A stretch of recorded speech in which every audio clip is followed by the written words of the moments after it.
আইসি আজকে আমরা ত্রিপুরা জেল ওয়ার্ডের ক্যান্ডিডেট 249 পোস্ট আমরা আজকে আইসি ডেপুটেশন দিতাম। গত এক বছর ধরে আমরা ডেপুটেশন দিতেছি, বাট আমরা কোনো ফিজিক্যাল লিস্ট প্লাস আমরা এক্সামের কোনো ডেটেড কিছু দিছে না। আমরা বারবার খালি একটাই কইতেছে যে আমরা এক্সাম কালকা পরশুকালে দিব, তো কোনো আপডেটে কোনো কিছু আইতেছে না।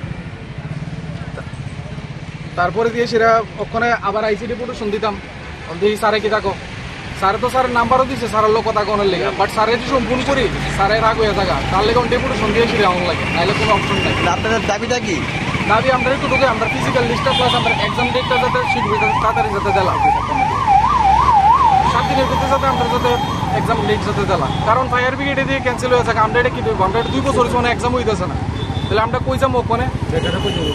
আমরা বেকাররা কই যাবো? ইয়ানো অনেকের আছে বয়স শেষ হয়ে থাকে, আমারও বয়স শেষ হয়ে যাবো আর 5-6 মাস, তারপর তো আমি আর যেতাম না, তখন আমরা কই যাবো?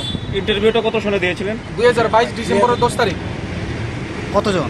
এর টোটাল এমনি কি লিড হইব 12,000 এমন হইব ফিজিক্যাল ক্লাস হইব, বাট এমনি পোস্ট হইছে 249 পোস্ট। এখন পর্যন্ত কতবার আসলেন ডেপুটেশন দিতে? আমরা টোটাল প্রায় 22-23 বার এসেছি এক বছরে।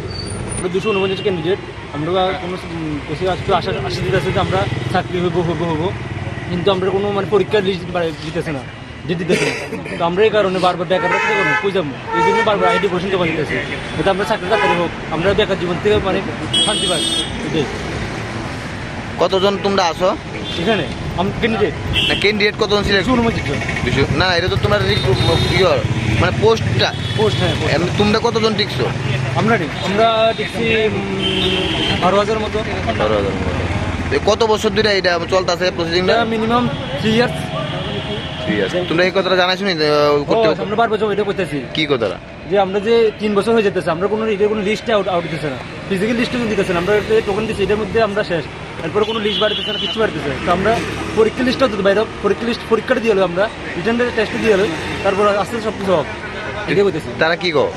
তারা কয় হইব, তারা পেমেন্ট থেকে কাগজ আইব, তারপর পাস হইব, তারপর আমরা পরীক্ষা হইব, তারপরে আমরা লিস্ট আউট হইব, এমনিতে হয়ে গেছে। এখন তোমরা কি চাও? আমরা এখন আমরা যে চাকরিটা আটকে রয়েছে তাড়াতাড়ি এটা সম্পূর্ণ কাগজের ফর্মটা দিতে একদম তাড়াতাড়ি হয়ে যাক, এটাই চাইতেছে।